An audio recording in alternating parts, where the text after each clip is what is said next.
We'll go ahead and call the meeting to order, and if Chad would like to come forward and lead us in the Pledge of Allegiance, that would be great.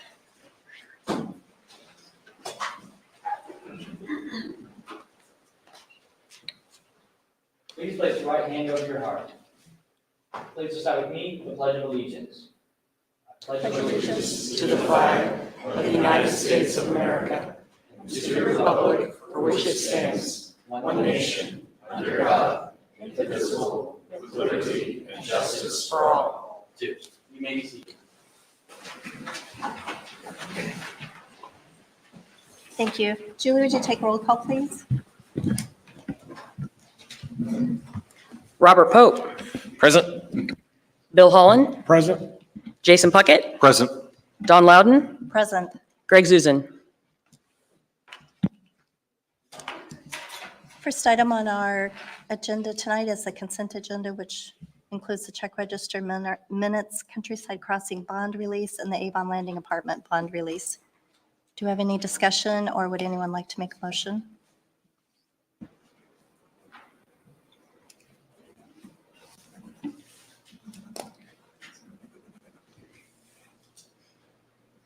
I'll make a motion that we accept the consent agenda as presented. I'll second. Bill Holland. 4. Jason Puckett. 4. Don Loudon. 4. Robert Pope. 4. Okay, this is the first public comment.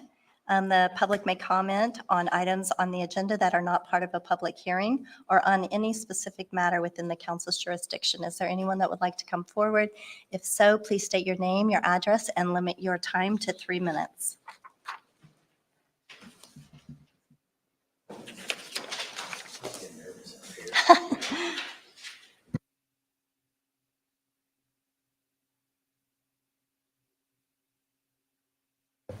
Should I start over? I've been a resident of Avon for over 16 years and worked in the community for years before that. I'm also on the HOA for Heathermore, located directly next to the lot that Meyer has submitted a plan to build a retail site. I've always said I'm for the growth of Avon, but will have strong feelings about the land next to my neighborhood. That is why I'd like to speak today. Some things I didn't notice in the document from Meyer were the intention to widen roads for turn lanes, the ability to mitigate traffic congestion for the residents located near the site who are exactly who Meyer intends to provide this convenience to. I'm concerned that trying to leave my neighborhood for work will be like trying to leave Costco if these things aren't mitigated in advance. Looking at the comprehensive land use plan, I will point out that County Road 200 is a secondary road and 900 is a collector road. Neither of these are primary roads or seem to be intended to support commercial traffic. Nothing about that area currently says this is perfect for semi-traffic. I will acknowledge that the land has been slated for future use of area retail, but rezoning it without considering the current infrastructure, if the current infrastructure is ready to support it, feels irresponsible. I feel area retail should be located along primary roads that were built for the influx of traffic. Also, the map currently shows the Kroger lot as neighborhood retail rather than area retail, so I think the plan could use another look. I will also add the future Parks and Trail map shows the north side of that property as parks and open space, not retail, as another example of issues with the maps. Rezoning the land and allowing development before everything else is in place simply allows a Utah-based company to make extra money, along with another out-of-state company to make money while selling goods that aren't even taxed, while paying wages that won't allow people to afford to live here. Also, in closing, I drove home today and thought to myself that the field currently looks like it may be in violation of section 6200, as the weed field is now well over 1 foot tall, and I've submitted a ticket. Thank you.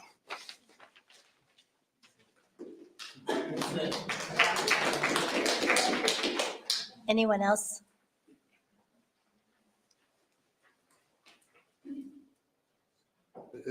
Where'd my notes go? There. Master Sergeant Brian Russell. I live at 2171 McGregor Court in Heathermore, and Meyer is literally going to be in my backyard. We do have some of the same concerns as he brought up about the traffic. Semis trying to get through the roundabout it's hard enough watching farm equipment try to go through there, but if you have an influx of semis trying to come up 900 from Rockville Road, that's 2 roundabouts that they have to go through to get up to that road. Coming out of Heathermore, there is only one way you can go out and not go through a roundabout. And that's going back up through into Brownsburg and through, what's that road? Sorry, I'm nervous. Brain dumped it. Northfield. Northfield is the only stoplight, and you have to go through Heathermore and out Brownsburg to get out, to not have to go through a roundabout to get out of that area. Let's see, what else? The other thing is that because our house are backed up against where Myra will be, it would be the light pollution from the lights in the parking lot, the noise pollution from the added traffic and the added semis, because the loading dock is literally right behind our house. So we'll have semis. I don't know what hours they would be open. I don't know what hours the semis would be driving. The other thing is we have that tree line, so it will block stuff in the summer, but in the winter, we will be able to see right through it. So all that noise, everything will come right through. The other thing is crime. If you're going to rob a Meijer, are you going to run out into the open parking lot, or are you going to run through a tree line and get into a neighborhood? And let's see what else. There's no barrier. Like there's in that drawing, it showed roughly 150 feet or so, just based off of what I could kind of gut judge. There's like 150 feet between the Avon Trail and where the parking lot's going to start. Like what's going there? Is it just grass? Is it some type of sound barrier or anything like that?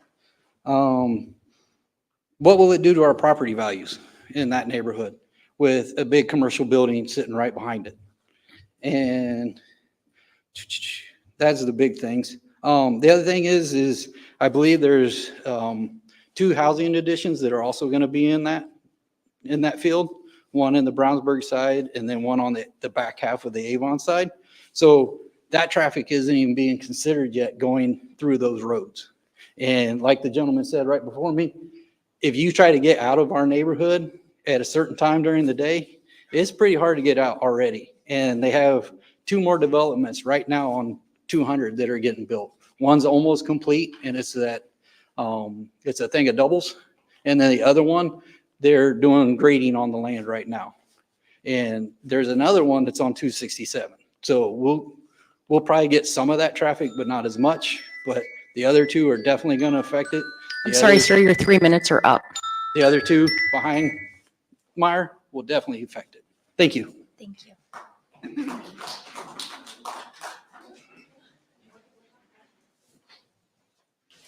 Hello, my name is Anna Leith, 8894 Benjamin Lane, Avon, and I have similar concerns to the 2 gentlemen who just spoke. I just wanted to emphasize that this is also a concern for myself and the Winton Meadows community, which is just south of the planned development. And we've been discussing a lot about the increase in traffic along 200 North and getting in and out of our neighborhood, and also increase in light pollution, increase in noise, and potentially increase in crime as well. And so it's not just those neighborhoods directly adjacent to the planned development, it's also the neighborhoods around there. Thank you. Thank you.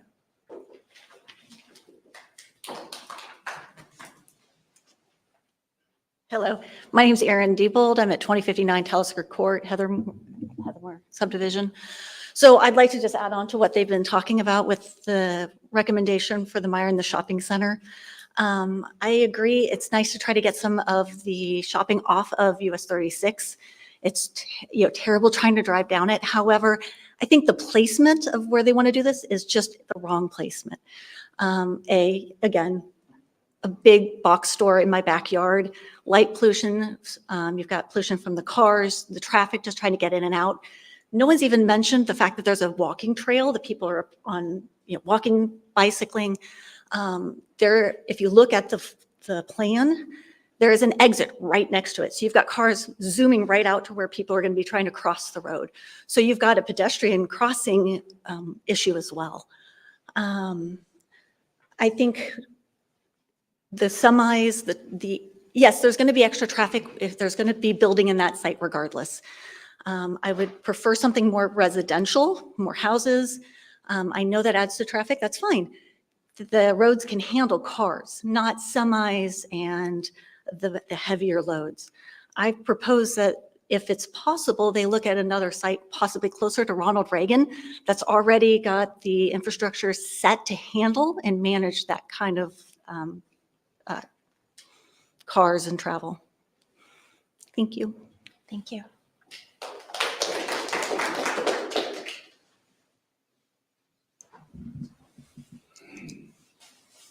Hi, I'm Justin. Thank you for doing this. I live in State your Avon. address, please. We have to have it for the minutes. Say what? Could you also state your address, please? Oh, We yeah, have to sorry. have it for the Yeah, minutes. 2206 Autumn Faith Way, Heathermore. Thank you.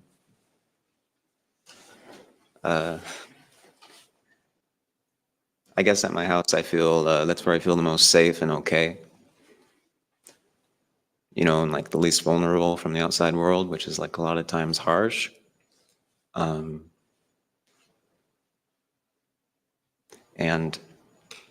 some of that safety is a false sense of security, or at least at some point it stops being like real world like security and starts being like a feeling of security, and like just calm and peace.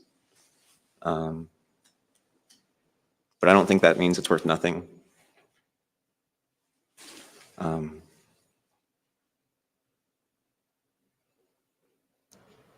I guess with the mire there, you know, I say this knowing that Heathermore was probably built on land that was at some point a field, maybe a farmer's field, or like wild plants or trees, or maybe even people's homes, and they were torn down.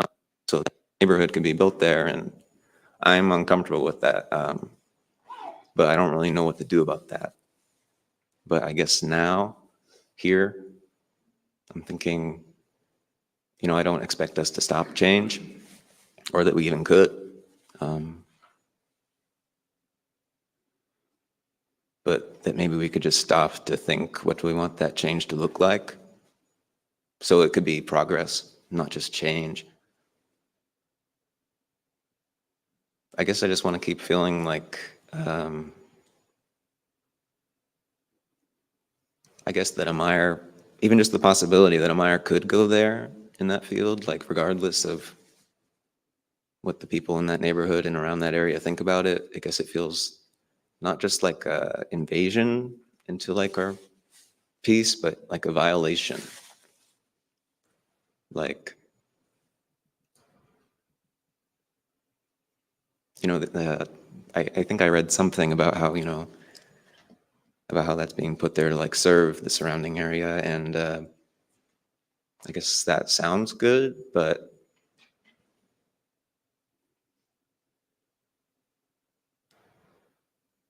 I guess that if it were to be put there, even with a lot of people, you know, being negatively affected by it, or regardless of what people think, that just, I feel like it just shows, you know, it's not for us.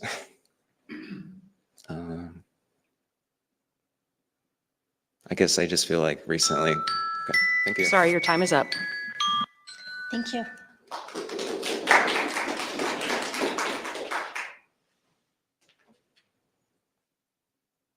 Anyone else that would like to come forward? Okay, seeing no one else come forward, we'll go ahead and close that segment of the public comment and move on to council comment. Bill? I have no comment at this time. Thank you. Robert? School board meeting Monday, they recognized their annual staff awards. I really want to highlight, this is the first time in Avon's history they've had a bus driver be the support staff of the year. She drives 45 minutes one way to drive a bus here in Avon. Just really amazing. We had the WCCD board meeting this Monday, excuse me. They recently completed an audit, but no results as of the meeting. And then last Saturday, the Avon Marching Black and Gold Community Day, they showed off both their 2024 competitive show and their show for the Macy's Day Parade for this Thanksgiving. Wow. If you weren't there, you missed a treat, as it always is, but it's going to be a hot show, both of them this year. That's all I got. Thanks. Thank you. Jason? I don't have anything new today. The only thing that I did before getting sick was attended the Avon Business Leaders Luncheon over at River Oak Elementary. Robert was there that day as well. And it was a great program. The students that spoke at it this time were our English as a second language students and their teacher, and how we have 91, I believe they said, students just at River Birch Elementary that are in that program. That was amazing to me, to have that many at one elementary school that speak a second language as their primary language. So anyway, another great day. That was it. Next is new business, and we have the introduction of the Meyer rezoning.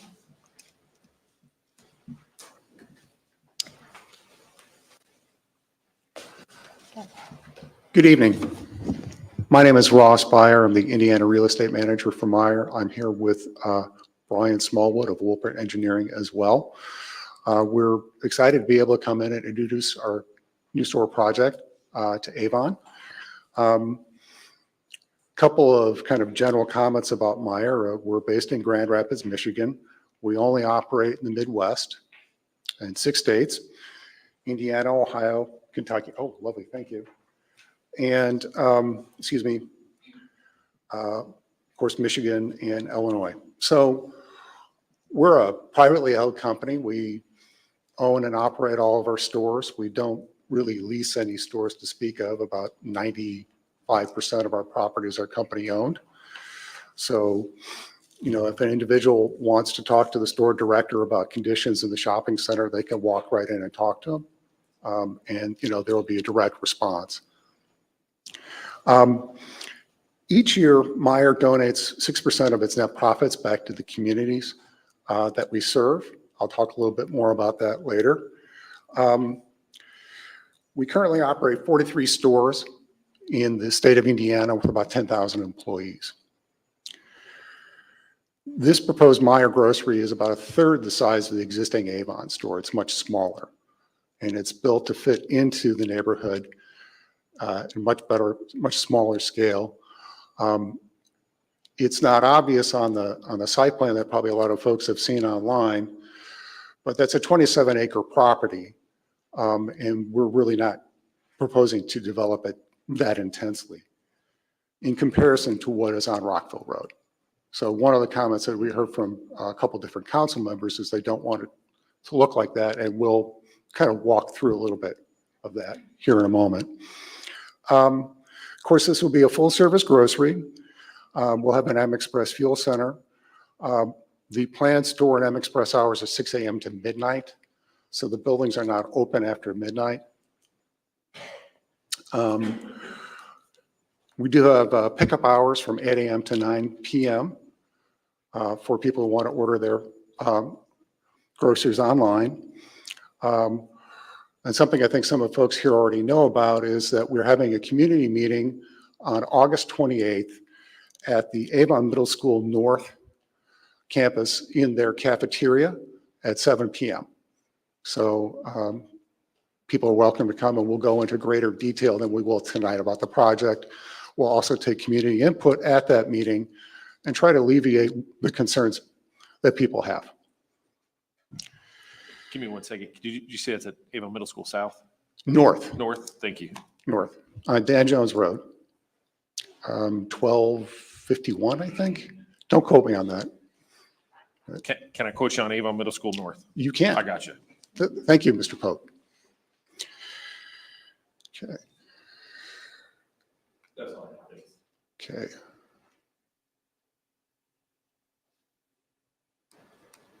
There we go. Okay, so we're here and asking for the rezoning of the site from residential to commercial. The Avon Comprehensive Land Use Plan, which was last updated, I think, in 2017, calls for this to be area retail. And uses within that are contemplated are big box retailers, integrated shopping center, fuel center, fast casual, dining, or professional office.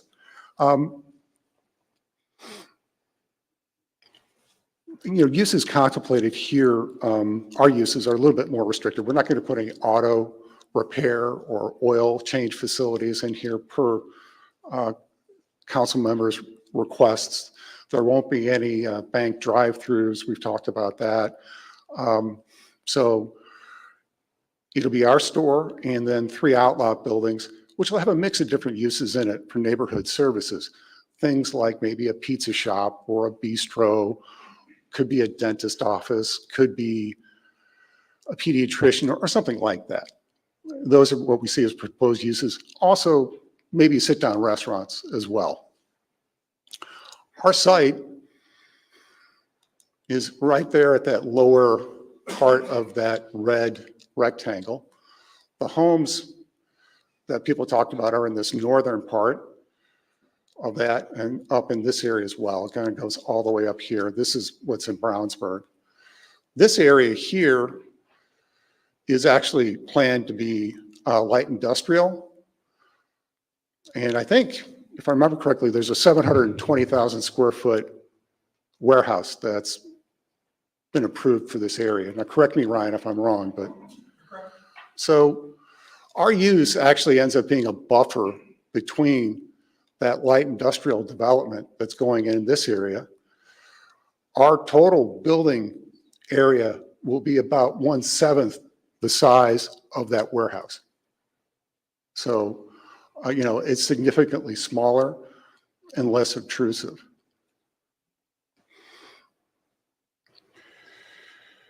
So this is our site plan. So, oops. Along the Bicentennial Trail, we have landscaping and also berms shown all the way up and down. Those berms are 3 to 4 feet high with some landscaping on top. The berms will be about 9 feet wide. And we've got 2 different seating areas shown for people if they want to come in and sit down, have a rest after maybe buying a pop or something like that at one of the shops. Our design of our shopping center fits into and supports Avon's pedestrian connection plan. By allowing people to walk all the way across the shopping center, either from the west going east or from the north coming south.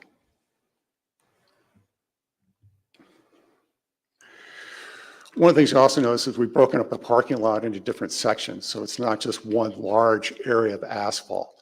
We've also moved the detention area into the interior, so that ends up being more of a water feature than, a detention pond that's stuck in the back. The building that's on this side here has an outdoor seating area, as does this building and this building as well that we're showing on the site plan. We have a third kind of outdoor seating area that we've shown here. Each building, it's not shown on this plan, but each building will have a bike rack and that kind of thing. So people, if they want to ride their bikes to one of the stores, they can.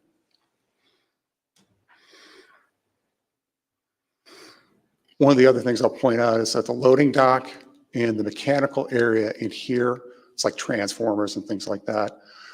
It doesn't show up well, but there is a screen there on each side to screen that from view, so you won't be able to see the trucks.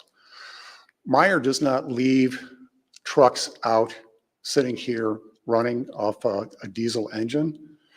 Generally speaking, that may happen around Thanksgiving or Christmas during the really, really peak periods, but other than that, that's not a standard practice.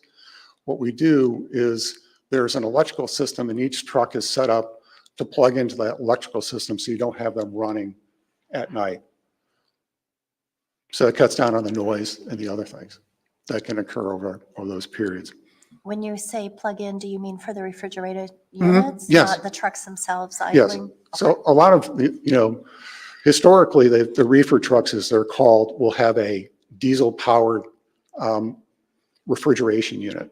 And other than Thanksgiving or Christmas, we don't use those.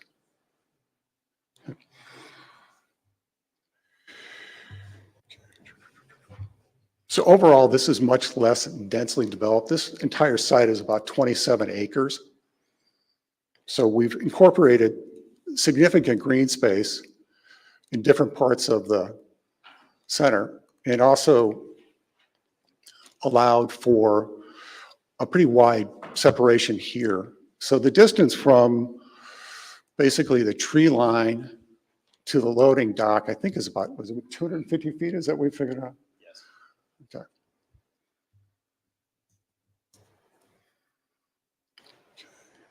So I'm going to move on to the next slide.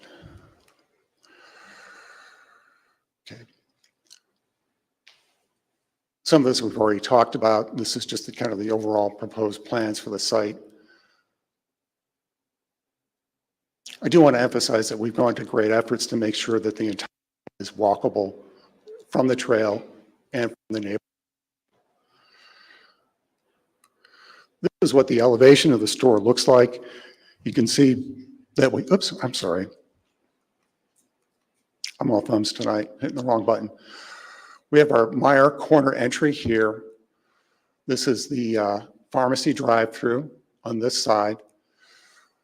On this side would be our, on the back side would be our customer pickup area. And then this is the east elevation. So you can see the other side of the corner entry. This is the same style building that we just opened in Noblesville. Noblesville is actually about 20% larger though, at 90,000 square feet. So this is smaller if anybody's been out to Noblesville. This is our M Express. You can see that we have a nice glass entry area. The back of the building is very plain overall with some breaks in elevation and color. The M Express medallion and sign are not illuminated.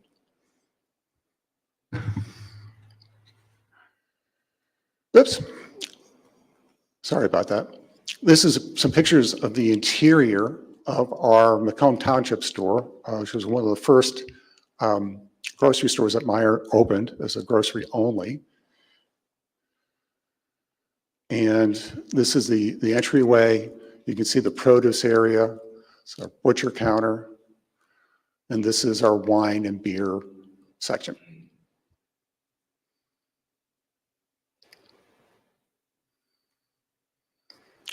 This is a perspective view from the southwest looking northeast. And you can see how there's significant green that shows up in the parking lot area. There are a number of different trees. I think I counted about 144 trees on the site plan as it is now. These trees on this drawing are roughly at about 5 years maturity, just to give you a gauge.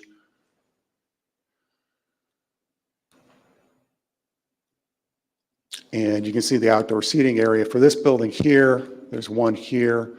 You can see how the detention area kind of breaks up that overall site plan.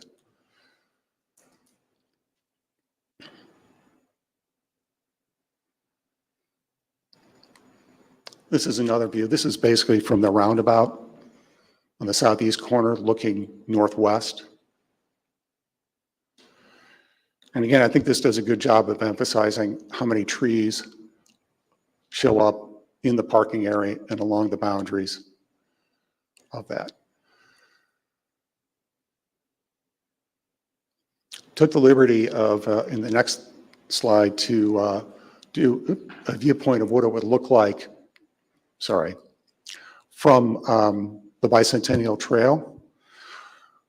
And so these are trees that we've planted along here, along with some additional landscaping on top of the berms. And the berms run more or less continually up the side. They're 3 to 4 feet high again. This is one of the seating areas here that we have planned.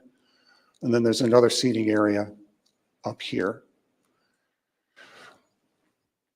So we've taken extra care to shift the building further to the east and to provide a larger buffer area between the edge of the trail and the edge of the pavement here. The edge of the property would be somewhere along in here. So there's a right of way around the trail. So it's somewhere along here. Are those trees existing today outside their property? So the trees on the west side are existing.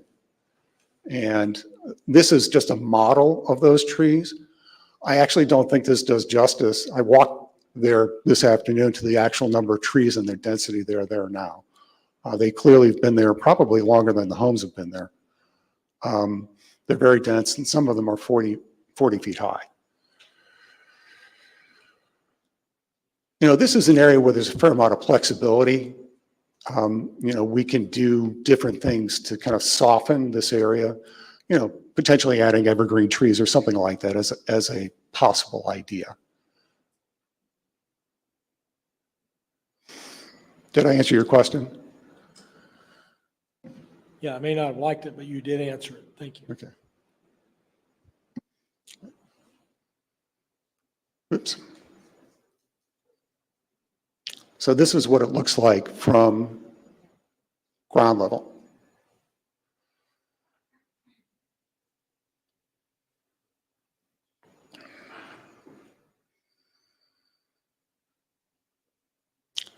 What And this- was the purpose of the berms? What's your design intention with those? They're 3 to 4 feet.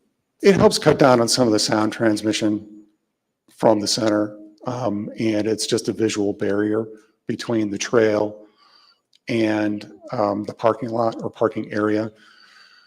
It's probably about 150 feet between the edge of the trail and, excuse me, it's probably about 100 feet between the edge of the trail and the edge of the parking lot. I feel like I understand that. 3 to 4 feet doesn't seem like that's really hitting that. That's really going to do much to, I'm not a sound engineer, I'm not a light engineer. That just doesn't, it's not very high. It doesn't seem like it's going to do much to dampen sound or light into the neighboring homes. Is there, and you said you're flexible in that area. Is there more that you can do to try to dampen sound and light pollution bleeding from this development into the neighboring community? Two things. We can make the berm a little higher. You know, if that's what you like, that would do the most. We can put more landscaping across that area. That's also possible as well. Okay. As far as the light goes, you know, we're required to submit a lighting plan, you know, with our development plans. And there should be virtually no light crossing the property line. I'll let Brian answer that question. Yeah. Again, Brian Smallwood, Wolpert Engineers. We're the civil engineer for Meyer on the project. Yeah, to kind of expand on what Ross said, you know, what we're showing here as a design is kind of a starting point to have these kinds of discussions. And there's a lot of things that we can do in that area. We're lucky here in that we have a substantial buffer area between, you know, what would be our proposed store and the adjacent trail system there.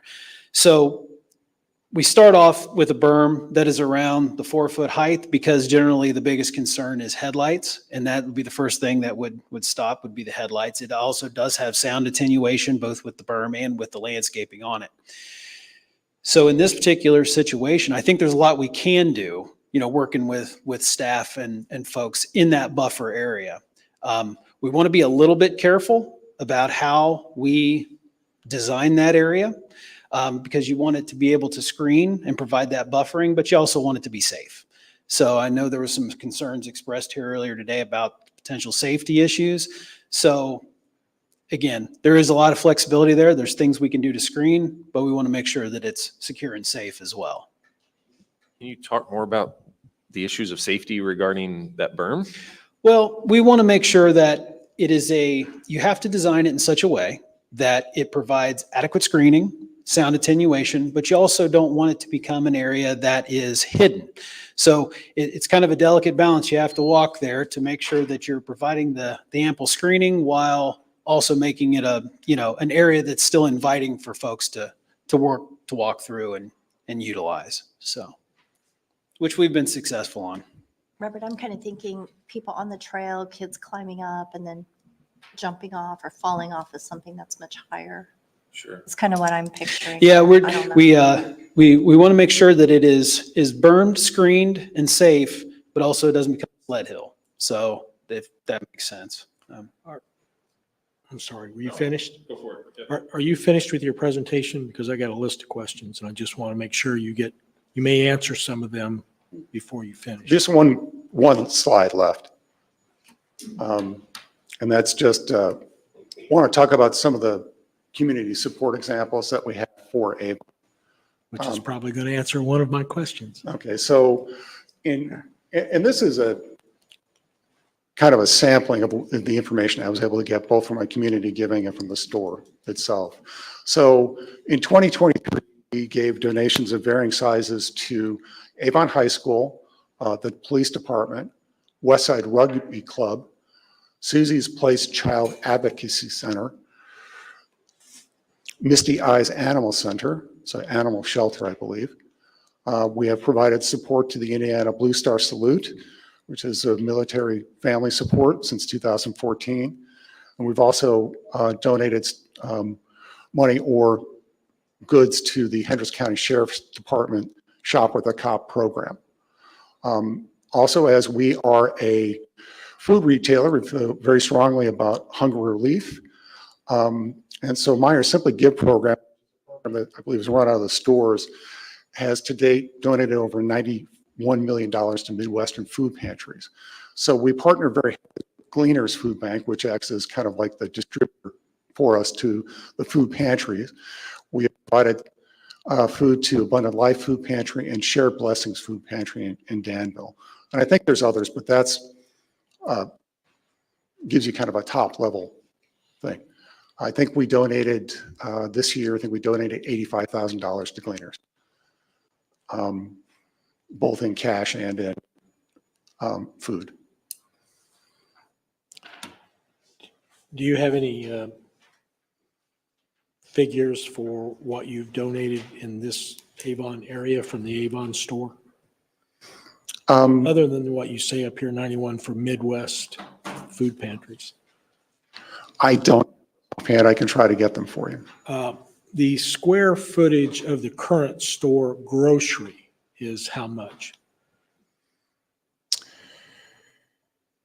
So It's, so the current one is probably a 190. no, the current one is a 219,000 square feet. So in the 200, 209 proto, the grocery store, I believe, typically accounts for about 60% of the area. Okay.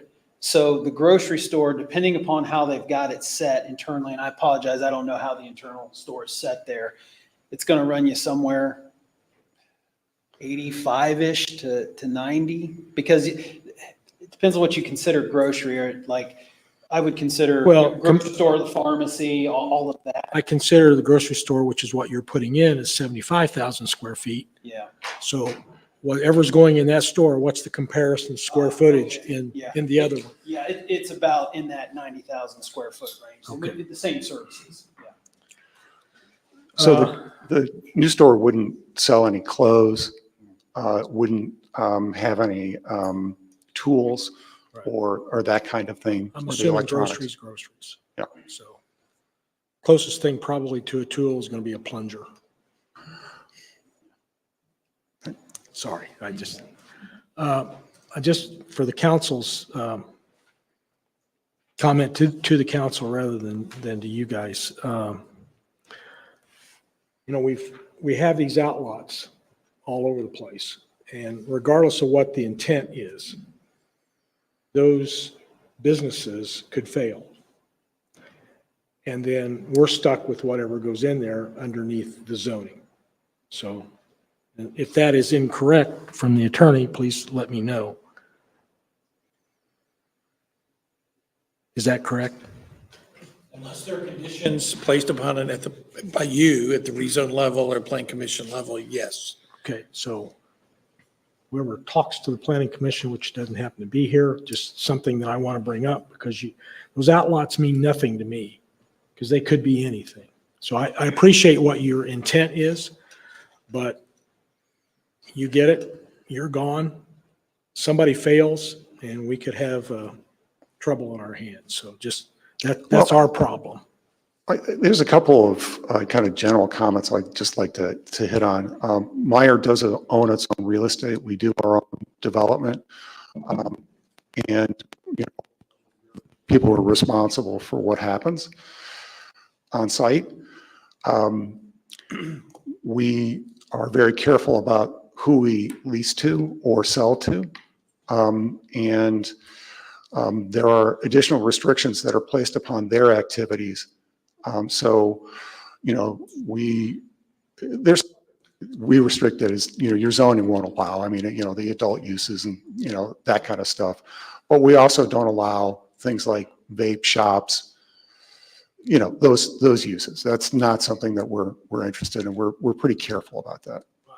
My concern is this is not 36, where anything and their brother can pop up. This is a true neighborhood area. And I just want us to be careful whatever we end up deciding to do. So I don't know, Dan, if that could be one board member's opinion carried over to the planning commission when they see this, I would appreciate that. Yeah, we'll convey that, and then, yeah, often the commission will go through the list of uses specifically and ask the petitioner whether they'd be willing to eliminate some uses. So I would be prepared for that as well at the planning commission level. That the list is pretty long. A lot of things are allowed. So yeah, I will convey that. Thank you. As you all know, I've been gone for 4 or 5 years, so I should have gone up there before today. I want to check out these pictures, as you said, were artistic pictures of the trees. I just want to see how many trees are really up there now, if any. There really aren't any on site other than what's existing along the trail. That's what I want to take a look at. So I'm just telling everybody that. And the last thing I had, I'm sure you're glad about this. I just want to make sure on the backside, was that generators that were out there? Is that what you were saying? A transformer. Yeah. And go ahead, Brian. No, I can. Yeah, on the rear of the store, in the mechanical yard area, we don't actually have any ground mounted mechanical equipment. That area that's in the back, that if we can flip back to a site plan. Oh, what's that? Yeah, I can explain a little more of what's around there. So for example, as you walk around the store from the northeast corner of it around, that area is the online pickup area. That's the area where you order on your app, show up, and they bring groceries out to you. Adjacent to it is the service area, and that is a fully enclosed area, and contained within that is the electrical yard. So in that electrical yard, there is a generator, but it's a life safety generator only. So it only comes on in the event of a power outage, and then it only supplies life safety power for exit signs, that sort of thing. And then there's also what they call the milk bossy, which is a fancy name for basically a screened in storage yard to stack all the milk crates in, so they're not out and about. And then of course the little piece you see in between the truck dock and that service area is the at-grade delivery door. That's where, it's a roll-up door that has, the folks that the bread truck shows up. They come in and out of that door. What size generator is that going to be? I don't know the exact KVA. It is. The reason I'm asking is noise. Oh, noise. Yeah. It is not the giant industrial. We'll come prepared at the community meeting to know the size of that generator. I mean, I know from experience standing next to it. I mean, obviously it generates noise, but it's not like a giant warehouse's industrial generator or anything. And again, it only kicks on in emergency situations if there is a power outage. So yeah, and then adjacent to that service area, of course, is the truck dock area that Ross mentioned. That is fully screened with walls. how to explain it. They're not, they're a concrete type product. They're the same, concrete precast panels as the store itself, integrated in with a continuation of the walls. Familiar with those. Yeah, yeah. And then as you come around the west side of the store and around to the front, the pharmacy drive-through area is right there in the front corner. So we've tried to develop, as much buffer on that side as possible. I don't know if that answers your question too It much. does, and thank you. And I think, Madam President, I'm finished with my questions right now. Thank you. Thank you. Anyone else? Comments? Comments more than questions. So some of the comments you heard tonight, I think are very fair. Noise and light pollution bleeding off into the adjacent community. While our ordinances we have a light pollution ordinance. Those are your on-site lights. Yeah. I want to make sure that you guys are incredibly cognizant of that vehicles have lights on them and they are not pointing down where you can control them easier. They're pointing straight at these families' homes. This is really where I was going with that 3 to 4 foot Absolutely. berm. Yeah, I understand. I can see that would be a way to protect them from that light. 3 to 4 feet doesn't seem like it would to me, but that's not for us to decide here. This is just me saying, hey, make sure that you have some quality protections for that neighborhood for both light and noise. Forgive me, Ryan, our traffic study rules are varying and different, and I do not have them memorized. Will this development require a traffic study to be done? It will, yes. Okay. And I believe We it's been submitted. done. I think we just got it, yeah. We submitted on the 8th. Okay, it's not been analyzed yet, or okay. I think that's going to be very important to make sure traffic's taken care of for whatever improvements might be needed, or that the roadways would actually be able to support it.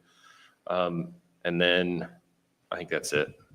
That's all I've got for now. But thank you. Okay. I was going to make one quick comment about the berm. The berm will be 3 feet or so high, and then have landscaping on top of that's, about another 2 feet. So I'm about 6 feet tall, a little bit taller than 6 feet.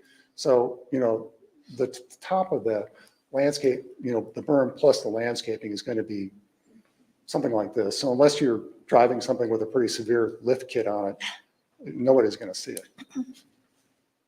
I want to make sure you do only operate in the Midwest, so I understand what winters are. I want to make sure that landscape, that whoever brought it up, it's a very valid point. The trees that are on the west edge of that path will be bare during the winter. So I don't think it's fair to count on them to be that kind of protection. You're mentioning landscape and trees. I heard you mention evergreen. Those would stick around.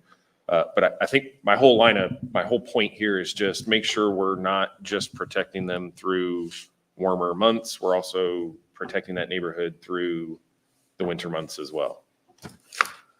Landscape, depending on what the landscaping is, it might not matter during the winter. Agreed. What's that? Agreed. Yeah. That's all I got. Thank you. I have one more question if I could. Go ahead. This is to Ryan. So I can work it into my schedule. What is the schedule for the planning commission to hear this and back to us? What's the schedule for completion? I may bring Linda up. I believe it's on the next Monday Plan Commission. No? So they're in September September 23. Plan Commission. So probably the earliest then would be October before you guys would see it again. Go ahead, Linda. September Correct me. 23rd is the plan commission meeting. And then it would be certified to the next council meeting after that in October. I don't know the first meeting in October's. And that would be the final back to Correct. us. If there's any continuances at the plan commission stage, though, that might get bumped out further. But at this time, the 23rd is the public hearing at the plan commission. I assume, Dan, we don't have any restrictions for how many council members attend that planning commission? The only restriction that would apply is that not more than 2 of you could participate in the meeting by speaking. Okay. If more than 2 of you participated by speaking, then it becomes your meeting also that you didn't advertise. So that's our president who's not here and one other council member. That's correct, because Greg's already there. Pardon? He's already there as a member of the Plan Commission. So, so that is the rule about how you avoid making that your meeting as well as Plan Commission meetings. So for my other council members, I plan on being there, but if any of you prefer to be there, I'm happy to step aside for you. But I'm just, Well, we can all attend, I just understand, only one but other I- can speak. so. I got a big mouth. I don't want to break any rules. Thank you. So I make that offer. So if somebody just lets me know, then I'll be quiet. I would offer a suggestion where the lights are going to come into play mostly where the roadways are or the drive-through areas of the property. I would think those would be the higher Like- risk of having headlights. So perhaps you could think about some type of an artwork panel or something, concrete panels or something on those barriers in those locations where you're going to have constant lights coming. Does that make sense? Like I understand what you're saying. Have we done something like that? some type of an We- architectural panel? I'll be honest with you, we've done all kinds of things. And I know that what I would say is that this particular plan is a very artistic rendering beginning point. That's kind of the purpose. We wanted to make sure we conveyed to everybody that we have in fact considered that we will be adjacent to some residents, right? I mean, we want to make sure that, quite honestly, I understand and heard some of the folks' comments today, but we want to be part of the community. It is a neighborhood development. This is as you might know, it's a new initiative for Meyer to have a smaller footprint store, very neighborhood-oriented type development. So we want to try to take care of our residents, the folks that we would be serving. And in that area, we've got quite a bit of flexibility. Our anticipation would be that we take that input, we hear it from the community meeting, and we work with staff to come up with something that takes care of everyone. So yes, we've done fences and landscaping and decorative things. It could be a combination. It could be a singular thing. Yeah, I was just thinking of something that would block it year-round is Yeah. one thing that I was thinking. So, and then I want to acknowledge that I heard and I've written down about the exit that's the right out onto 200 that's at the far west side there. And that exit is close to the trail connection. And so I do have a concern about safety there. So can that right out at that location be eliminated and you just use, traffic comes around to the middle one? So that there's a longer span of roadway between the trail connection and the exit of the property? Well, I guess what I would say to that is that, and I know that it's hard for folks. I apologize. I deal with it every day, right? Traffic and engineering design and whatnot. Based on the traffic impact study that we've done, per all the standard engineering criteria, all of these entrances operate at an adequate level of service and safety, although I know it's hard for some folks to wrap their head around it. But what I would say is that, we've got that traffic impact study in. We'll be looking for comments on that traffic impact study.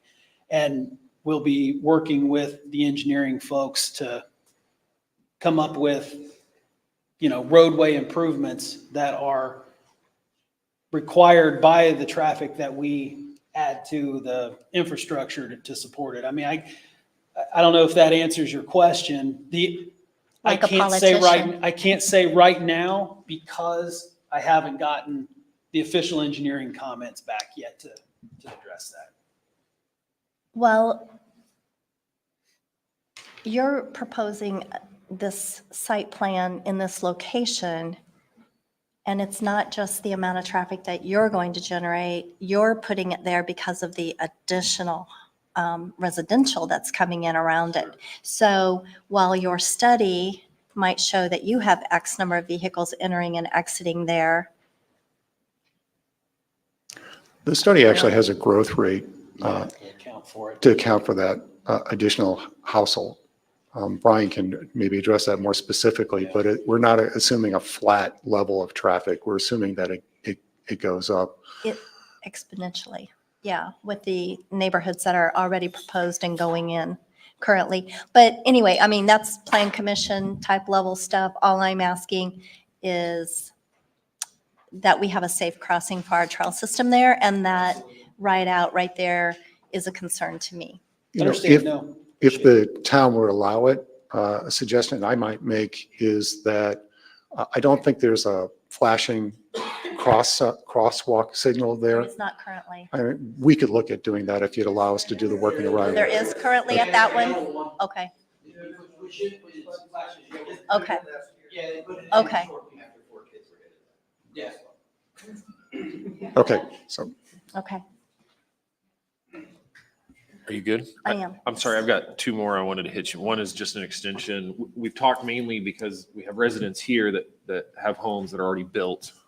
Property to the north of this is, under the comp plan, is still area retail as well. However, I don't think we have anything planned currently. I believe we have proposals north of even this property, but what I want to say is that might zone residential. Whatever protections that we're going to do to protect the Heathermore development to the west, be prepared to make those same protections to the property to the north if that eventually ever does get to residential. If it's another commercial development, that's probably not going to matter as much. I just want to make sure we're also thinking that the undeveloped land to the north may be residential as well. It may need these exact same sound and light protections as well. The other one is a bit more of a challenging question for you. So there's a property on the east edge here that is a single home. We run into this challenge kind of frequently with developments like this, where one landowner just doesn't want to sell, but on your diagrams, you have a requirement for a decel, or you have it written in there, a decel lane in there, and that's for safety reasons, and I'm all for that. What's the likelihood that this landowner is going to sell that right of way to you for this decel lane? Well, there's a couple of things that are kind of impact the right of way, and this came up in the TAC meeting, and that was they've asked us to continue the sidewalk all the way north through there, and that's not actually right of way at the moment. So we would have to make an offer to the owner of that house for that right of way, and then she declined. Then if the town wanted us to continue with putting in that sidewalk, then the town, I believe, could acquire that via eminent domain. I'm not an expert on that. I will defer to Ryan or Linda on that. But so I think that also kind of resolves the question you had. I'll say I'm rather uncomfortable using eminent domain for your profit, to be very blunt. I am one vote. I'm telling you how I feel. I would challenge you to work with that landowner as much as possible to ensure that that's a safe entrance, exit, and pedestrian crossing. That's again, there are no commitments needed tonight. This is purely informative. Hey, these are yep. We understand. These are my thoughts. We have every intention of talking to Ms. Bolton about this process. Thank you. Now I'm done. Thank you. Last chance, gone. Okay, thank you very much. Appreciate your time. Thank you. We appreciate your time. Okay, next on the agenda is the approval of the water line easement. Ryan, are you speaking to that, or? I will. I'll address it. As included in your packet, you guys will see that the town has been requested a easement to the water company to be able to service the Easton Gray development. The water is currently at the corner of County Road 625 East and US 36, and it would have to run through the town. What is the Summerlot Park? It is the lower area. The Excuse farm. me, could you please take conversations out to the lobby so we can continue our meeting? Thank you. Sorry, Ryan, go ahead. I apologize. Thank you. You're fine. So in order to make that connection, they do need an easement from us. They are trying to get easement from several of the other property owners as well. So that is the easement. I did share it with the Parks Department. Shelby did review it. It's in an area that we have identified in our site plan as part of our agricultural park. So putting the water line deep underneath it is really, it doesn't impact our ability to use the park at all whatsoever. So we don't have any issues with the easement. And so we are recommending the town council approve the easement to the water company, Citizens Water. Happy to answer any questions. Thank you. Any discussion or questions? If not, could we get a motion? I make a motion that we adopt the water line easement to Citizens Water as presented. A second. Thank you. Julie, would you take a roll call, please? Barbara Pope, 4. Bill Holland, 4. Jason Puckett, 4. Don Loudon. 4. Thank you. Next is the approval of the right-of-way donation agreement for Sephora Way. Ryan? Yes, I think you guys are familiar with this project. We've been working to get all the right-of-way needed to build Sephora Way, obviously to support the Sephora industrial development. The last piece of right-of-way that we need, Van Trust provided the right-of-way. Hendricks Power also donated the right-of-way. And so this is the last parcel with Chicago Industrial. We did request that they donate the right-of-way. In exchange for the donation, they had a couple of requests that we just not make a request to help from them to help pay for the road. And so really that's about all that's to the donation agreement. I did provide a copy. The town did do an appraisal. The value of the property is about $250,000. And so it is a substantial donation by Chicago Industrial towards the project. I'm happy to answer any questions. And I know Dan has reviewed the agreement, so he's happy to answer any questions. If you guys have any as well. And what was their contribution to the road going to be? They don't have a contribution to the road. So basically the donation of the right of way is a contribution to the road. So Van Trust will be paying to actually construct the road.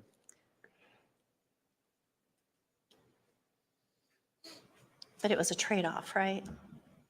They didn't do something so that in lieu of donating? They're just not charging us the 256,000 or whatever. Correct. Okay, yeah. got it. Okay, sorry. Any discussion, comments, questions? If not, could we get a motion? I'll make a motion that we approve the right-of-way donation agreement for Sephora Way as presented. I'll second. Thank you. Julie, could you take roll call? Don Loudon, 4. Jason Puckett, 4. Bill Holland, 4. Robert Pope. 4. Next, the 2025 budget general fund presentation and discussion. I'm so happy and excited that people are actually here for our budget presentation. That never happens. So look at them because by the time I'm done, they'll probably all be gone. So thank you. We are still at the very beginning of the process for the budget. So just a kind of a brief reminder of kind of where we're at. Greg Garitas kind of presented to you guys the high level overall town budget and what the different funds look like. So the next step is today, the staff are going to introduce the general fund budget to you. We kind of spread these over several meetings so that you guys aren't inundated with information all at one meeting. Plus, no one can handle about 2 hours of budget meetings. So we've tried to condense it just to have a discussion on the general fund tonight. At your next meeting, we will do the non-general fund. Greg will also be at the next meeting. There's some other things we want to talk to you guys about. And there's some complexities in the budget this year that we haven't necessarily had in the past. So you guys can look forward to having more conversation with Greg on September 12th. And then you guys have discussions at the end of September, and then we would look for you guys to do a final adoption in the first meeting in October. So that's just kind of just a reminder of the schedule. So the first thing I'm going to walk you guys through, I'm not going to go Form 1 by Form 1 and walk you guys through those, but I'm going to kind of walk you through the summary of budget changes that was made by the staff. Some of the department heads are here. If you guys want to ask questions after that, you're welcome to do that. A couple things, I want to start. This is a draft of the budget. This is not the final budget. It will change. It will 100% change. It will not look exactly the same as it looks as we've presented today. I know that you guys are aware that when Greg presented the budget. He told us we basically had to be at a $9 million budget. So the first thing you will notice is that we are not at a $9 million budget. We are at about a $9,290,000 budget. So something will have to change. Everything that's in there is not going to be able to be financed in general. So I'll kind of continue to talk about that a little more. The other major factor I want you guys to be aware of, the main driver of what we can actually provide in terms of a budget is based on assessed value. We do not have the assessed value yet for Avon. It was supposed to be submitted on August 1st. We have not received it yet. So all of this we're basically doing under the assumption of what we think our assessed value may be until we get that certified by the county. We can't do it. So I want to keep that in mind. That's part of the reason why we haven't started cutting the budget and we haven't started adding things to the budget or whatever it may be, because again, what I've presented here tonight is 100% going to be changed. It will not be adopted the way that it's presented tonight. So please keep that in mind as we discuss some of this as well. I'll kind of move on. The first thing I'll share is in terms of salaries. The main thing when we talk about the general fund is that almost all of it is employees' salaries. And so most of the discussion of the general fund is all salaries. And again, most of that is even then to the police department and public safety. And so again, maybe I'll do a summary since we do have people here. I can take the opportunity to educate people a little bit.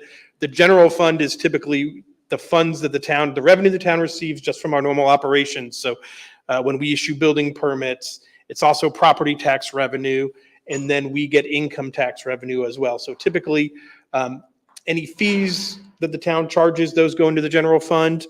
And then, like I said, property taxes and income taxes are the source of revenue to then support the town's general operations, and that's why it's called the general fund. So for next year in general, what's plugged into this first draft of the budget is a 3% cost of living increase for town administrative positions. I am working on analyzing pay grades. I've been working with my department heads. Some of our pay grades hadn't been updated since like 2018 when we had an HR consultant do those. So I've been working with my department heads to kind of rebalance those pay grades.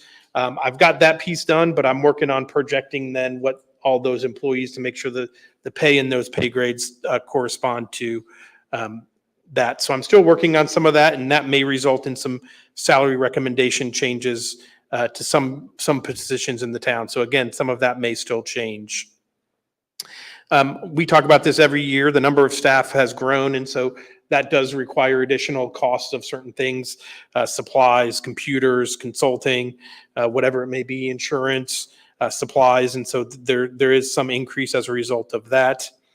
Liability insurance, you guys are aware that every year our liability insurance goes up. It's not simply because we're bad stewards or that we do things that are unsafe. As you guys know, Dan and I put an emphasis on addressing our liability and keeping our risk low. The police department has been fabulous about that as well.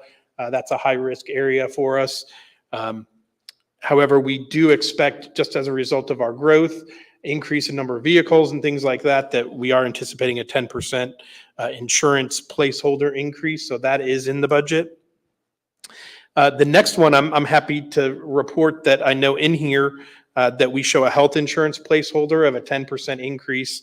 I know that in some discussions, the private market is averaging out at about 9%. So we planned 10%.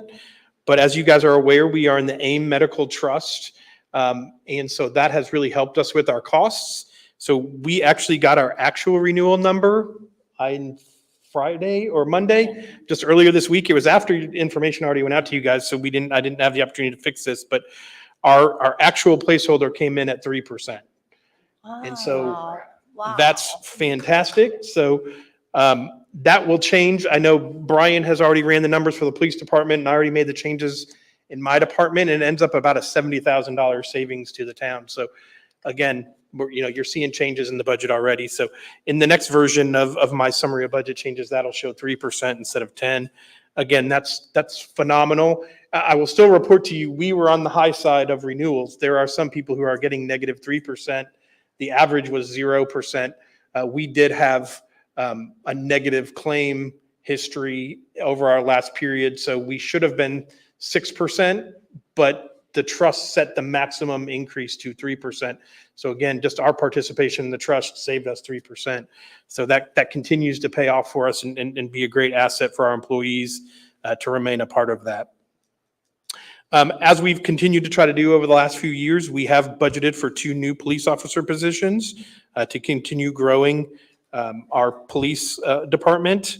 The police department is also recommending a base police officer pay.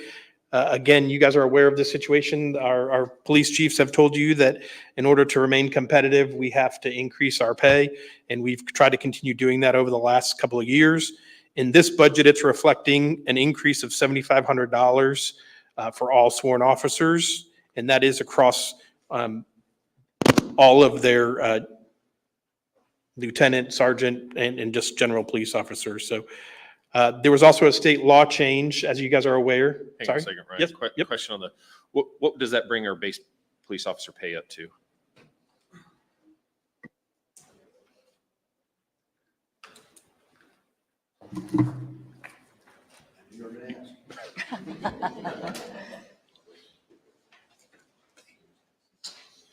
Thanks,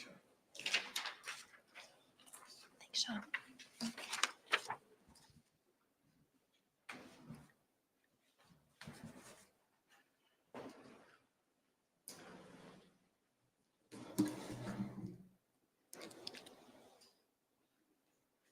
So if you take a look at the spreadsheet that I provided to you, the first column is the 2024 salary where we currently are. And we're just over 70,000. The average for all of the organizations in central Indiana in this location's just at 76,000. So we're already $6,000 below average there. The proposal that we are asking to make tonight would bring us up to just over 77,000. And with all of the information that I provided to you from all the other agencies and their intention for their new budget in 2025, we're still going to be about $2,000 below average next year if the budget's passed as it's presented to you this evening. Does that answer your question? Yes, it did. Thank you, sir. Thank you.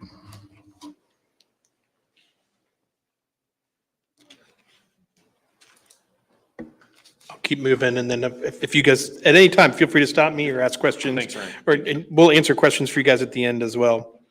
So as I was mentioning, as you guys are aware, our police department is in PERF. And so we have requirements that are provided from the state in order for our officers to be in PERF.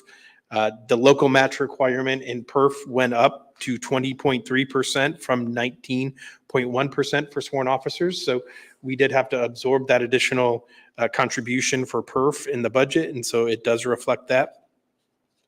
I think in general, you'll hear from, as we talk budget process this year, that one of our goals is retention of our existing employees and trying to keep the employees that we have. A lot of what we're doing is trying to fight off other municipalities from stealing our good people. So we did have some discussions about doing a longevity bump from $100 a year to $150 a year. And then we also currently have a 25-year cap for employees. But as you guys are aware, we've celebrated a few employees who are now over 25 years. So we would propose increasing that cap to 30-year cap. On the town side in particular, we have not requested any additional staff. And actually, I am proposing in this budget a reduction of 1 full-time employee. As you guys are aware, we previously had a communications director position. I'm proposing to eliminate that position. We've had a Marcom specialist. And so instead of having 2 positions, I'm proposing in this budget to just have a Marcom manager. And that person would be responsible for our communications and our marketing efforts and of course, all of our social media and other media platforms that we operate on. So we're actually proposing to eliminate a position in this budget on the town administrative side. And so, again, we're focused on trying to retain our existing staff and I have a move question. forward. Sure. What is the difference between the 2 salaries? The cost? The Marcom manager position I'm proposing would be less than what we were paying the communications director. So the communications director had some additional responsibilities, helped with some IT and some things like that. And so we're not going to request those things from our Marcom manager, we're going to more specifically ask that person to focus on our marketing and communications. Mhm. As you guys recall, in the planning and building budget this year, we actually budgeted $75,000 for the comp plan update. We did that over 2 years, and so the $75,000 in this year's budget. So as you guys are aware, we've been talking about revisiting some of our architectural standards, and I know that Linda and Paul had shared with you that we'd like to get someone on board to help us rewrite some of those standards and actually put exhibits into our ordinance to help people understand and do a better job of trying to meet those standards. And so we've put some money in there for someone to assist us with architectural standards.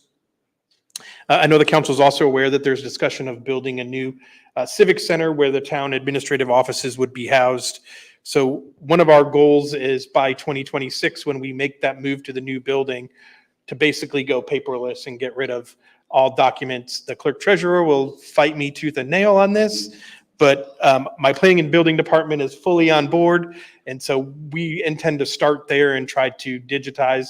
Of course, the biggest bulk of documents that we get are our plan commission cases, our BZA cases, our planning, building permits and things like that. So the planning department has a lot of documents. And then of course, the clerk treasurer's office is the second biggest.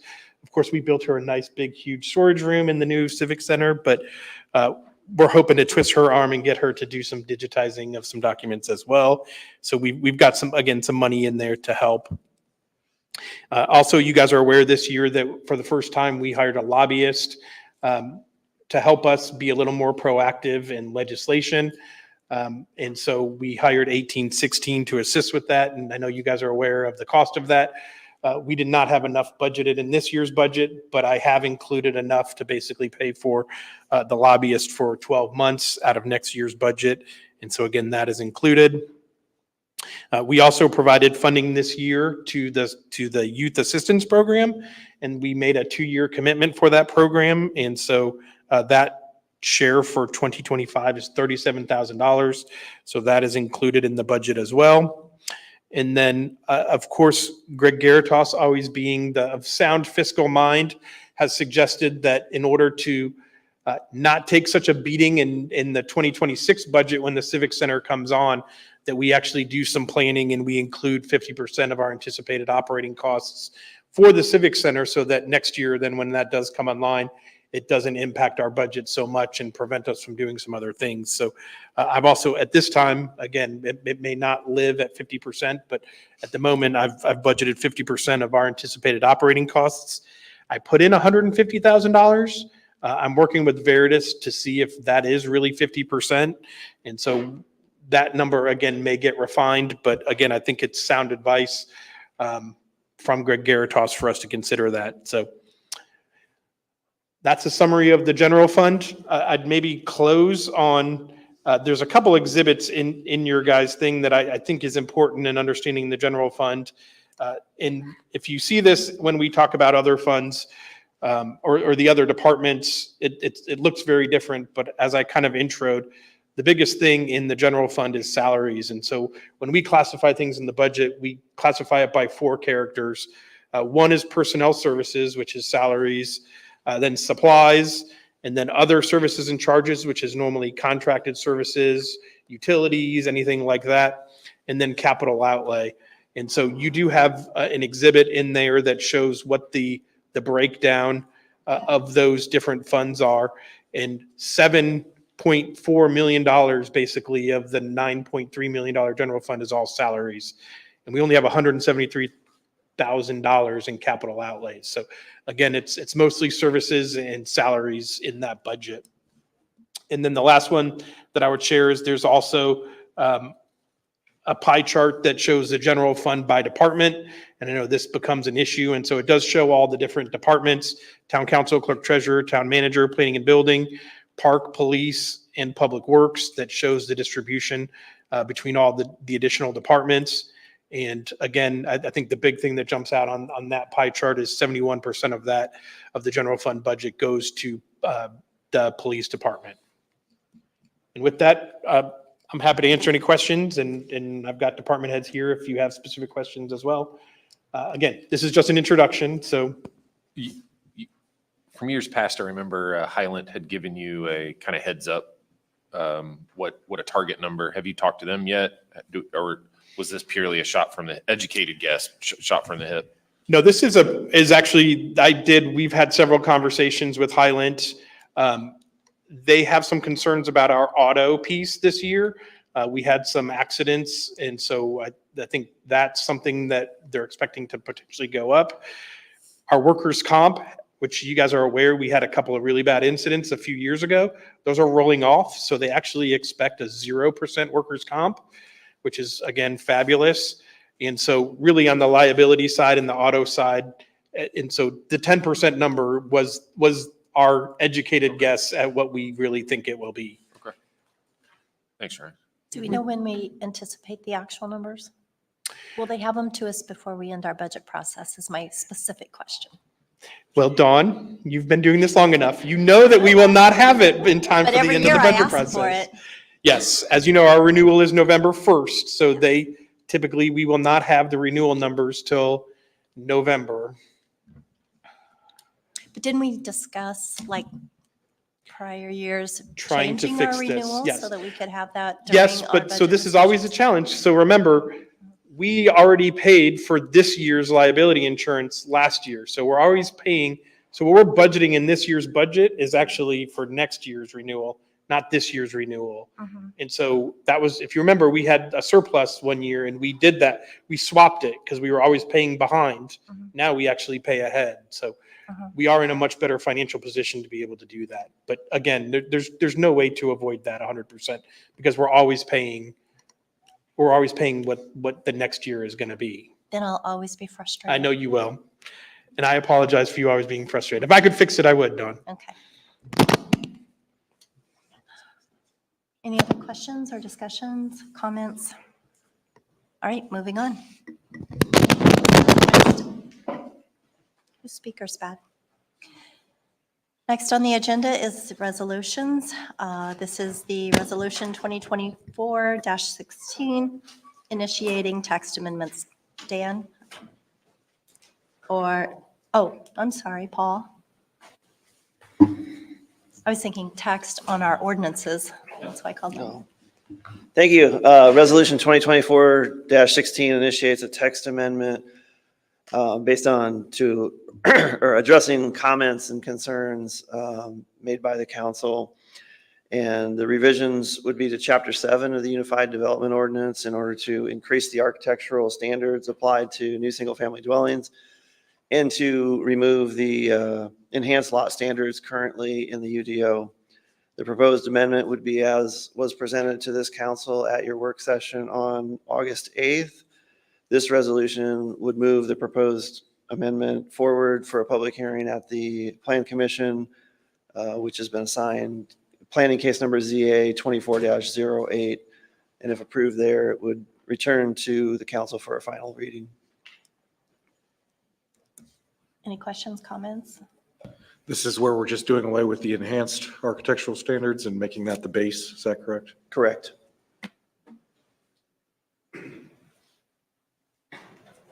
No questions or comments? Do we have a motion? I move that we adopt resolution 2024-16, initiating text amendments as presented. I'll second. Julie, would you take roll call, please? Bill Holland, 4. Don Loudon, 4. Jason Puckett, 4. Robert Pope. 4. Thank you, Paul. Moving on, final reading of ordinance 2024-34, the Avon Landing PUD Amendment, 2024-03. Thank you again. Ordinance 2024-34 is an amendment to the Avon Landing Planned Unit Development Ordinance, specifically amending the PUD ordinance for the Avon Landing Apartments on the east side of Ronald Reagan Parkway to modify the parking and landscaping requirements. The parking requirement would now be consistent with the standard of the Unified Development Ordinance, which requires less parking than the previous zoning ordinance, which was in effect when the PUD was originally adopted. And the minor reductions in required parking lot landscaping would be consistent with the development plan review that was approved by the Plan Commission back in 2021. This amendment was passed with a favorable recommendation by the Planning Commission on July 22nd as case PUD A 24-03, and staff continues to recommend approval. Any comments, discussion, questions? If not, could we get a motion?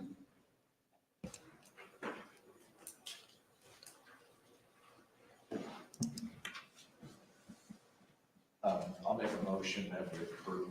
Your speaker. Sorry. I'll make a motion that we approve ordinance 2024-34 for the Avon Landing PUD amendment, 2024-03 as presented. I'll second. Thank you. Julie, roll call, please. Jason Puckett, 4. Robert Pope, 4. Don Loudon, 4. Bill Holland. Against? Next is the introduction of ordinance 2024-35, amending a stop sign ordinance. Yes, the staff actually found a location in Turner Trace that was missing a stop sign. But however, as you guys are aware, in order for a stop sign to be codified and to be legal, it actually has to be in the town code and has to be codified. So we found this stop sign location was not in the town code. And so we are trying to make that amendment. Steve was by the MUTCD able to make a determination that it was engineering necessary. So the sign has actually already been put up, but in order for it to be enforceable, we still need you guys to codify it. So it is at Turner Trace Place North in the intersection of Turner Trace Place South. Mike Tully pointed out to me that Gable Green Circle is not the correct name for the circle. So what's in your introduction will be corrected for your final reading. I'm happy to answer any questions. Questions or discussion? If not, we'll consider ordinance 2024-35 introduced. Next is introduction of ordinance 2024-36, bond ordinance. Thank you, Angel. This is ordinance which starts your food and beverage bond process moving forward. So in this ordinance, this is introduction, but I'd like to talk to you just a little bit about the findings that you'll be making, the obligations you'll be undertaking, and what happens next. So this ordinance, if approved, would authorize the issuance of the bonds, the food and beverage bonds, to finance park and recreation facilities. It is as now envisioned to be a $4 million revenue bond. So this is not property taxes, it's food and beverage revenues that will be used to repay this obligation. This is not a controlled project, and a controlled project is defined as projects over a certain threshold. This is a smaller project in terms of what the process we have to use at 4 million. It does have a property tax backup, which says that if food and beverage revenues were ever insufficient to allow repayment of the bond, then the town council would authorize property taxes to be used. Now, current projections show that the food and beverage tax revenues are clearly more than enough to do so. However, laws can change and you never know. And so in order to make these bonds work, you usually have a property tax backup that you really never intend to use. But that's why it's there, is because the law could change about food and beverage tax. The ordinance also establishes the parameters for the bonds. And right now, again, the issuance, the high on the amount of the indebtedness would be 4 million. The interest parameters are not to exceed 7%. Payments are, as most bonds are made January 15th and July 15th. The maturity date, this is anticipated to be a bond with a 15-year maturity period, or they would mature on January 15th, 2040. The bonds are, however, intended to be redeemable as early as 2030. And that's important because if the market interest rate changes in such a way that it would be beneficial to the town to refinance them, that allows you to refinance the bonds after just about 5 years here, which would be, it's a lot of flexibility. The ordinance also contains the form of the bond. You can see in your document exactly what that bond looks like. As with most ordinances like this, the ordinance actually authorizes the president and the clerk treasurer to sign and enter into the necessary contracts to make the bond issuance take place. It also approves the purchase agreement and the distribution of the official statement. You might remember the official statement is what is provided to investors who might want to buy the bonds. And it's basic information about this project, but also a lot of information about the town, its financial status and picture, and then sources and uses as you would expect to see. It also authorizes the town to issue into a continuing disclosure undertaking, which is actually required, which says that you'll disclose financial information to, and in the manner required by the SEC and the Municipal Securities Board, and that you'll enter into agreement that says that, and you do that on all your bonds. It also authorizes the clerk treasurer to pay the cost of issuance on the bond. It pledges property taxes to pay the bonds, as we talked about earlier. And then it does make certain tax covenants. So these bonds are tax-free. In order to be tax-free, you have to use the money for public facilities or public purposes. Of course, parks fit squarely within that, parks and recreation. And so if these bonds are issued, then Ice Miller, your bond attorneys, will issue an opinion that says that in their opinion, these are income tax-free bonds as it relates to the income of the received by the investor. This is introduction only. I'll be happy to answer any questions. Questions, comments? Our state house in its supermajority wisdom saw fit to remove or sunset food and beverage. This gets us in before that takes effect. If I remember, that was one of the concerns, was that if we were able to bond to that, we would be, we would have that, not supposed to use a phrase, and I'm trying to, that's the phrase I was trying to avoid, but yes, we're protected from legal nonconforming. That's it. We're protected from that sunsetting of food and beverage, at least through the end of this bond's term. Yeah. The state legislature has traditionally said if they ever make substantial changes to a revenue stream like this, that the only way you're protected from that change is if you have bonds that are dependent upon that. There is a way, there's what's called the defeasance of a bond, and what the legislature usually says is that they will not force the defeasance of a bond. They'll allow you to continue to collect the food and beverage tax until the obligations are paid. It would be safe to say that has been the history of how the legislature has treated it. We don't know what they might do. Might not be going forward, but prior behavior dictates. Thank you. That was the safety net I was trying to make sure of. Thank you. That's all I got. Anyone else? If not, we'll show introduction of the ordinance 2024-36, the food and beverage bond ordinance. Moving on to introduction of ordinance 2024-37, the additional appropriations ordinance. Yes, this ordinance is for the additional appropriation of $4 million. These would be the proceeds of the food and beverage bond. You don't have this $4 million in your budget, so in order for it to be spent, you would need to add it to your 2024 budget.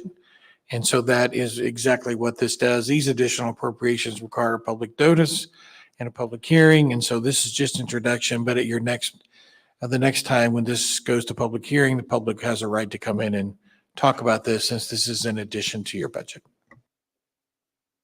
Thank you. Any questions, comments? If not, we'll show ordinance 2024-37, the additional appropriation ordinance as introduced. Moving on, legal counsel report. Nothing further tonight, but thank you. Thanks. This is a second opportunity for public comment. If anyone wants to speak, please come forward, state your name, address, and limit to 3 minutes. No one coming forward, so we'll close the public comment and move on to council comment. I have none. All right. Happy belated birthday to Mr. Dan Taylor. No, not on recording. I make a motion that we ask Ryan, I'm just kidding. I'm just kidding. Council calendar. Ryan? Yes, so your next meeting is September 12th. We do have a work session at 5:30, and then the regular town council meeting is at 7 PM. Thank you. Nothing else? Meeting adjourned.